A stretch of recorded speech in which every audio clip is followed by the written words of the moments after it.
enjoy the film. You want butter on your popcorn? The theater will be ready in a second. It is very hot. It's like, what, 65 degrees Yeah. outside? Do you want to open a window in the break room? Those are actually sealed shut. Yeah, man. Why did we paint over those? Well, because the paint looked really bad before. That's true. It did look pretty bad. Why did we paint over them the first time? Not why did we repaint over the windows? I think because somebody put primer on there and they just had to paint over it. Well, where there's primer, you need to put a coat. I mean, obviously. Yeah, that's just common sense. That's proper house care. That's the order of operations. PEMDAS. Primer. Primer eventually makes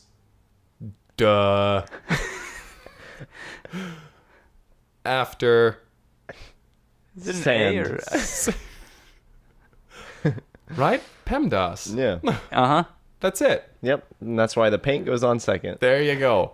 Well, that's answered my question as to why the windows are painted shut in the break room. Not only painted shut, but painted over. But paint it Yep, over. second coat. It's just so hot out. My goodness. 65 degrees when last I looked.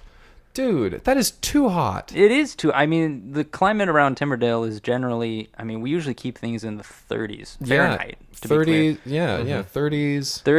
36 is like a comfortable temperature. 36 is very comfortable. It can dip down to about 33 before I start to get, before I got to put on a coat. Yeah, right. Yeah, exactly. 36 is usually like I can be outside, I can move around, I'm not sweating too much, Once and we get play some sports or something. Once we get to the 50s, like that's when you break out your shorts, baby. Yeah, that's when you're Go throw a you're- frisbee at somebody, Yeah. see if they You throw it wouldn't- back. You know what I mean? You would not catch me in jeans and 50 degrees like Hell no. wee. No. It's amazing to me when people are around and they're like it's 112 in Vegas or something. I can't even picture that. That's Neither can I. I can't even imagine it. Yeah, that's too much. When I boil water, it doesn't even get that hot. Seriously, we're also very elevated here.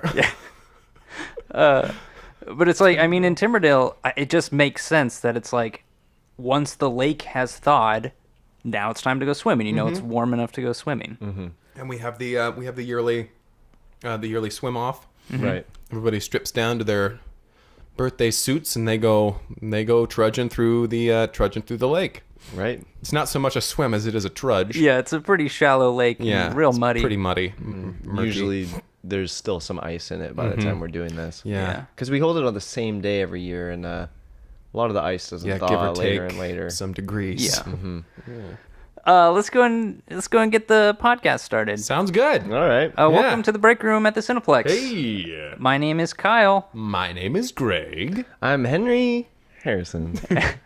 and today we're going to discuss a film. This is actually the one we were intending to discuss last week, but then James fell into our lives. Oh, yeah. Yeah. Oh, James. We should note we have not heard from him since Yeah. that day. He climbed back up in the ceiling, said he was going to attempt to pickle himself, and we have not heard from him since. Radio silence. I left a creamed corn dog for him there, Oh, good. and Or 812. well, yeah, 812. I left it there, but it had been sitting there for like 3 or 4 days, and today I had to clean it up because it was getting Getting less creamy and more curdly. Yeah, Point you wouldn't want James to find and eat that. and Yeah. I'm sure he would too if Yes, I mean, the he guy- found it. yeah. But it has been boy. radio silence. I mean, I guess we could go check on him. Yeah, You we have a ladder, right, could. Henry, for dusting up high in the theaters? Yeah.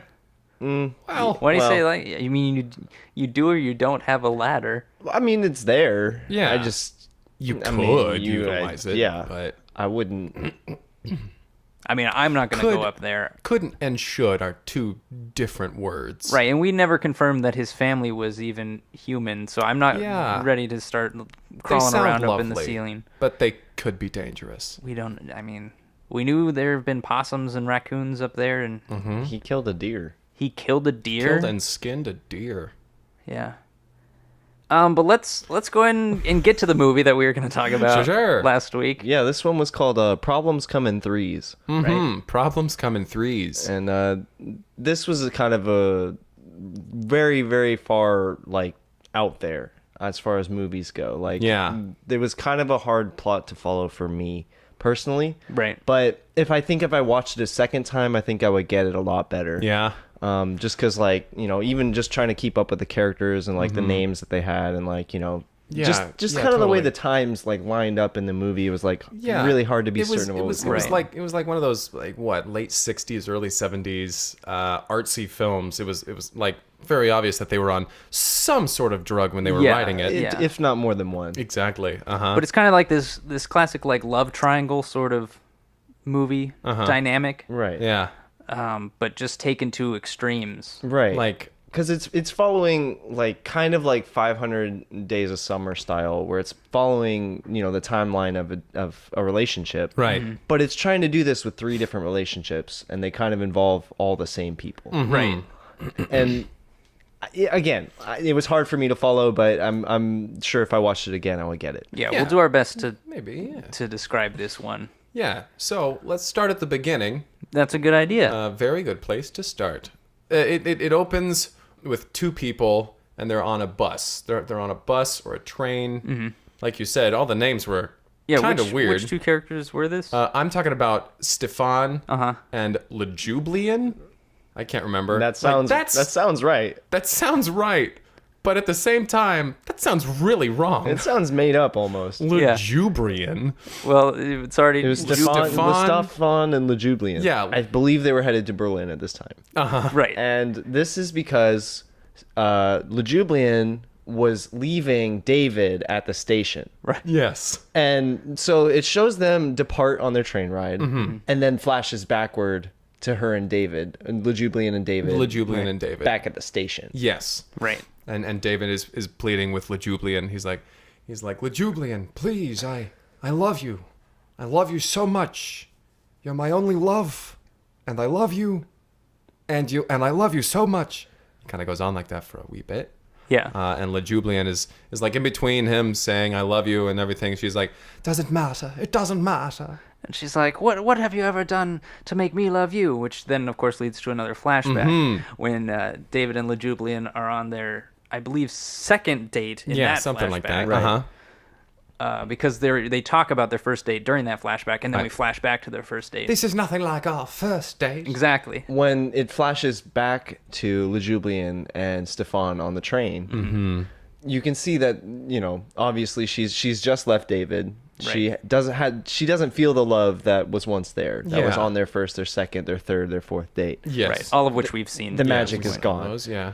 And so you've seen this relationship almost lead up to this other relationship. And when they arrive in Berlin, you can see that she's kind of lifted, this weight is lifted off of her shoulders. Her and Stefan are able to start their life anew. Yeah. Right. Until it flashes back again to Lejublian, and it shows David cheating on Lejublian with another character named Rosalind. Right. Rosalind. And basically, this is just like the breaking point. This was before the station, but after their fourth date that we've experienced. And Yes. it's Right. really just kind of the breaking point of the Yeah. relationship. Yeah, exactly. Because Rosalind is also a very dear friend or relative of Lejublian. Right. Right. And she also at the time is in a relationship with 2 other people. Exactly, including Stefan. Right. And one other person, Christopherson. Christopherson, and they're all. So Lejublian walks in on David and Rosalind, Right. And David is saying, "I love you so much. I love you." And Rosalind Is this saying, at the train station again? No, it's just before they're like in. Well, It was maybe- in the taxi on the way. Exactly. That's on the right, way because station. Lejublian Right was next like, to "You've never Lejublian." told me." Right, but they took separate Right. cabs so that they could meet there. Exactly, Because Lejublian was basically staying the night at another character, Rich's house. Right. And she was like, "No, I'll meet you at the train station." Which David already had an inkling that Lejublian was gonna leave him because they were meeting at a train station. So he was starting to hedge his bets by flirting with the cab driver, Exactly. Boris. until Rosalind steps into the cab, Right, because they... which is just in front of LeJulian's cab, which is how she sees them in the cab in front of them. Oh, boy. Right, on the way to the train station. Golly. Right. That was... So they arrive in Berlin, and LeJulian feels this weight lifted off her shoulders. Of course. I feel this weight lifted from my shoulders. So her and Stefan decide to book a room for the night. But Celebrate. They pick the Galanto Hotel or something like that. Galanto. Because this is important distinction, because this leads to another flashback. Right. Of her and David staying here for the first time. Right. She sees the Right. sign and she immediately flashes back to her and David. Which was them meeting after like a conference of some kind, Exactly. a business conference, and they met, and then he took her back to his room where there was another character waiting for them named Rochelle. And Rochelle was basically the maid of the main family that David had before he was growing up in Mexico. And basically, she had gotten to know the maid through the family before they even met through David originally. Right. So it was just like all these dots were connecting, and like Yeah. things are really, triggering inside of Lugubrian. what's her name? Lugubrian? I don't think that was it. It was Lugubriousness? Lugublian. Goodness. Lejublian? Lejublian. Lejublian. Right. So this was before Lejublian even knew about that. Right. So she has the flashback. Once we return to the hotel, in the present, or what we understand is the present, Right. with David Right. and Lejublian, that's when Boris shows up, and he's asking where Roslyn. Rosalind, Yeah, right. because he knows that Rosalind and Lejublian knew each other from way back, and Yes. he's been looking for her because, of course, Rosalind at this point has gone missing. Which, of course, like, first of all, Stefan is kind of upset about, because he had just figured out basically that this was going on between the two of them this Yeah, whole time. And right. and then Rosalind goes missing, so it kind of puts Stefan in a weird situation because he feels guilty based on that. Right. Just simply because he's could be associated with that kind of, like the missing person, like he felt these ill feelings, and now she's gone. It's like, how do I deal with this situation? First of all, I'm upset about this. Right. Second of all, LeJulian is really upset about this. And how do LeJulian is Right. really upset about this. So And once Boris shows up asking about her, like, Yeah. Lejublian starts to kind of it plants that seed of doubt in her mind about Stefan and like whether or not he could be involved in this. Yeah. Because Stefan, at this point we flash back to when Stefan was threatening David's life to Lejublian. Yeah. He was saying, "I want to be together with you," and she's like, "Well, I'm with you." You do her voice better, but Well, I don't know. I just don't know. yeah, because she's with David at the You time. must, dear, you must. Right. You must leave him. I will kill him for you. Yeah, which she declines. She's like, No, I don't know. I couldn't possibly. the only thing that's keeping us apart, but I can't. Really, I can't. So they're at the hotel, and this is our first flash forward beyond that timeline, because that timeline for the most part has been is the main timeline. Right. Is what our movie mainly takes. Right. Yeah. But we flash forward, and what we later find out is a dream sequence, but we think is a flash We forward. think it's a flash forward. And we see Lejublian and Stefan with their 3 children, Right. Ricky Casey. and Rambo. And we see them, and we actually start to follow them briefly in this sort of like what turns out to be a dream, like I said, this like fantasy she has of like what the future will look like, which is a very detailed and involves like It shows them, learning to ride bikes for the first time, pushing them on the swings, and then them growing older, being in high school, and all 3 of them being in love with the same person, and trying to balance that act of, how do 3 siblings fall in love with the same person, and how do we, And how do you manage right, that? how do you manage that? And it's really interesting because this character, Michael, he's just in the middle of this love triangle between Ricky, Casey, and Rambo, and he's bisexual, and he's discovering himself for the first time right. in high school, and like, how does he tell his parents? How does he let them know that he's polyamorous? obviously Ricky and Rambo. I mean, Ricky's gay, Rambo is pansexual, I believe. right. But yeah, He they're all leans into interested it, too. in Michael. And it's kind of like once all that converges and there's this big fight, that's when Legublian wakes up And we're like, oh, this was just all a super elaborate dream where it's not just like I picture myself in the countryside with children. It's Yes. like these are the children, these are the personalities, these are their names, these are their aspirations, And they're all gonna love Michael. And they're all gonna these are love their Michael. specific sexual orientations. Yeah.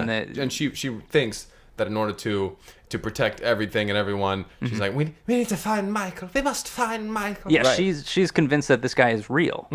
But Michael hasn't been born yet. exactly. Because it's So all she her and Stefan escaping to Berlin to basically find Michael Right. is completely pointless. Uh-huh. There's no point And to that's the what entire Stefan keeps thing. saying. Stefan keeps saying, My darling, this is pointless. even if he It is real, pointless, yeah, really. the timeline doesn't work. He Yeah. doesn't exist yet. My darling, the logic here is just not here. Ugh. So they arrive in Berlin, they Mm-hmm. get a hotel, and they check into their room, and she's gazing out on all of Berlin and just all of Mm-hmm. its beauty.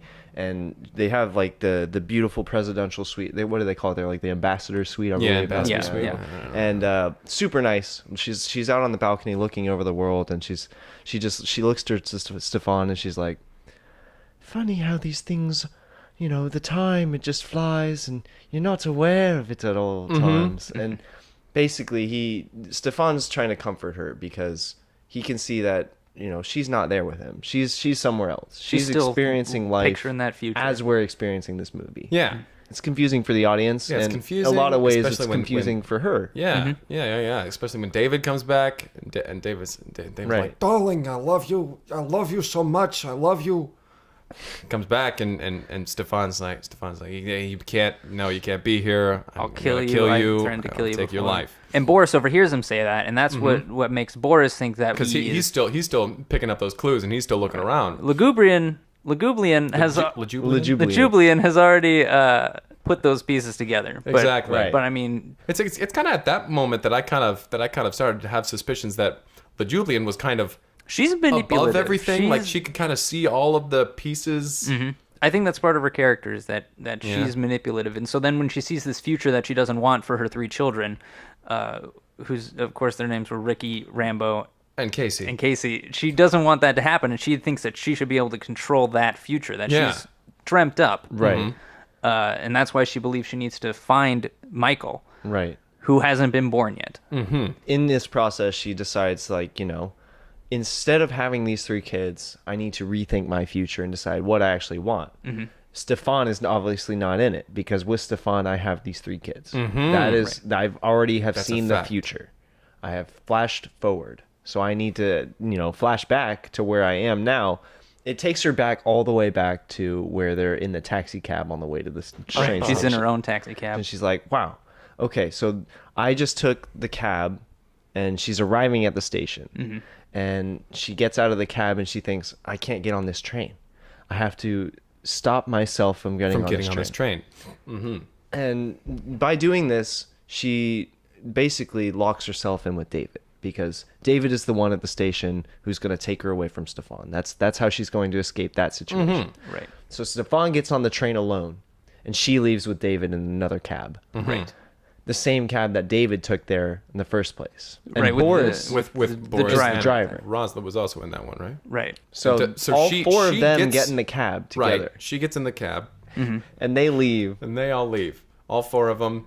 And they go off and they go to this nice little coffee shop and they have a nice little cup of coffee and a scone or something. Right. We've essentially erased what has happened in the movie up to this point because it's like this branching timeline. Yeah, where it's instead like of going with Stefan, she goes with timelines David. coming back and forward. And is Lejublian a genius or is he just crazy? I took it as sort of like she has an overactive imagination and a desire to predict, like to plan out what's going to happen next. And so it's almost like all of everything that happens in the film happens in her cab.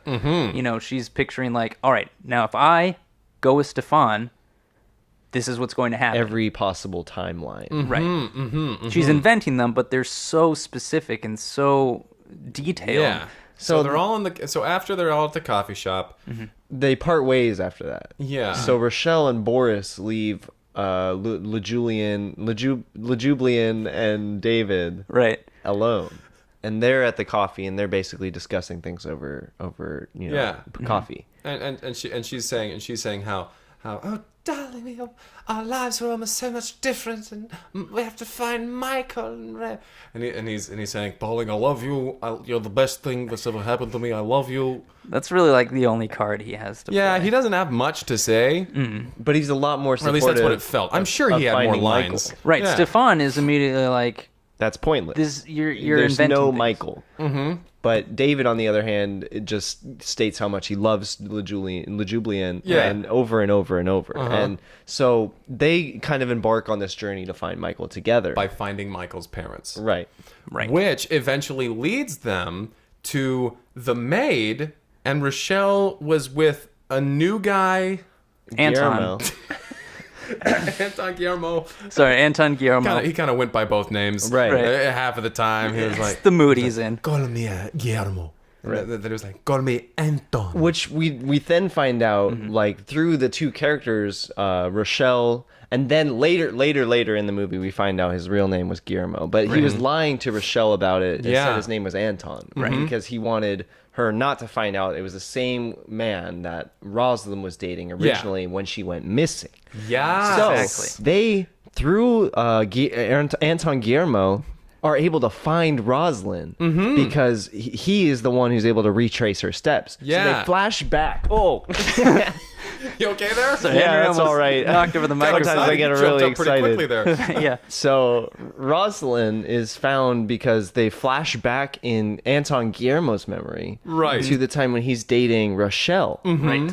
but cheating on her with Rosalind. Mm-hmm. So they're able to trace her back to the motel that she was originally staying at, which was the like Somerset Inn or something Yeah, like that. something like that. They trace her back there, find out that she's just been hanging out there the whole time. Yeah. Right. She wasn't missing. She just wasn't moving. So they snap back forward in time to when they're on train in Berlin, going to Berlin with Right. Stefan and LeJulian, and she's like, in that "I know timeline. where Rosalind is." And so they all get together. They all get off at the next station, and they get another cab. Boris breaks into a cab, and they all pile into one, and they all drive off to the Somerset Inn, Right. where Rosalind is. Rosalind's just been sitting there. And she is pregnant. She is pregnant, and she's You'll like, never "Guess what I'm guess- gonna yeah. name him?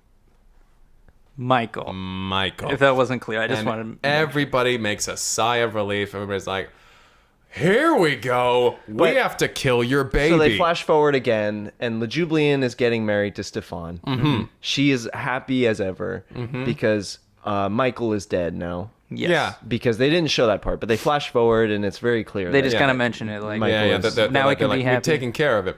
Right, Rosalind? Cut to Rosalind. She's smiling and waving at everybody. She's like, "Yep, hi."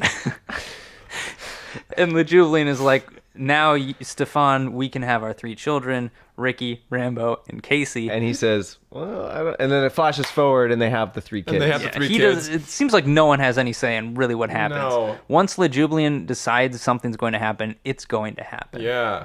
And so we flash forward to that same scene of them learning to ride bikes and them just being, happy Normal in kids. where they are, normal kids. But like when they're in high school, the seat that Michael had been in the previous flashback is just empty, Is just which empty. doesn't make Doesn't a lot really of sense. make There should have sense. been like another student there. Yeah, but a they different should have student. just shifted everybody down one, right? But right. And like when they're out at recess, the part where in the previous flashback, where they were throwing the ball to Michael. right, it's Now just they're a guy throwing just to an throwing empty a ball, space. and it's just hitting the ground. But it's very clear that Michael is no longer in this Yeah. timeline. It's- and then very- it slowly fades to black. Then credits roll. And that was pretty much all of Problems Come in Threes. yeah. Problems come in threes. I believe we followed that pretty well. Yeah, I think so too. I wasn't sure that we'd be able to. As far as what I remember, that's pretty much spot on. yeah. I mean, we were talking throughout this Just trying to film. figure it There was out. a lot of like, wait, so that's Rochelle. Yeah. and No. she's- That's Rosalind. Right, Rosalind. And they're going to. Yeah, that actually, place. by listening to this episode, you have a good idea of how watching the movie was, because we were Yeah. basically describing the movie as it went, just so we could stay on top of it. It helped. I think so. Yeah. Do you All have a in favorite all, part? Well, I mean, I think a favorite character. I really liked Anton Guillermo. Yeah. Just because he was this sort of mysterious figure that as soon as they introduced him, you knew something was up. You knew that this is a guy that has secrets. When he And- introduced himself as, "Hey, hello, my name is Anton. Oh, Guillermo." Right. Or the other way around, depending Yeah, on which name whatever came it first. was. Yeah, who he was talking to. Yeah, he had secrets. He wasn't very good at hiding them, and he changed unnecessary things about himself, like his name. I mean, I guess that one makes sense. He also changed his height a couple times. Right. Yeah, then, like people were like, "Oh my, how tall are you, Guillermo?" And he's like, "I'm 5'6'3", And my name is Anton. and my name is Anton. Should we go? Yeah, should we go to ratings? I guess so. Sure. Yeah. I guess for a first watch through, I'd probably give this an 8. What, do you have any idea what you might give it on a second viewing? Maybe. I guess I'd probably have to give it like an 8 if I saw it again. What do you think about a third time? I mean, I can't tell you exactly because I haven't seen it 3 times, but I guess I'd have to go with 8. Well, Sure. yeah. that Out sounds of about out of right. 10. Out of 10. Oh, okay. Out of 10. Gotcha. Is each time always 8 out of 10, or is it 8 out of a different number? It's generally 8 out of 10. That makes sense. could dig It'd be that. weird Sure, to sure, change sure. the Sure, format sure. between Yeah. viewings. Yeah. I'm gonna give this. Man, I'll give this a 6. A 6. Yeah. I'm kind of in that same boat there. Probably get an AS7. Yeah, it was like a nice whodunit, except I still don't know don't who really done know it. who done it. Right. Huh. Well, there you go. There you go. There you Yeah, have it, folks. that's. Yeah. Problems come in threes. Thank you for listening. If you want to contact us and either ask us some questions about life here in Timberdale or about the theater or about us, feel free to, or suggest a movie for us to watch. You can email us at cineplexpodcast@gmail.com or reach out on Twitter at cineplexpodcast. We'd love to hear from you. And I guess until next time, My name is Greg. my name is Kyle. I don't get the sign I'm off thing. Henry Harrison. You.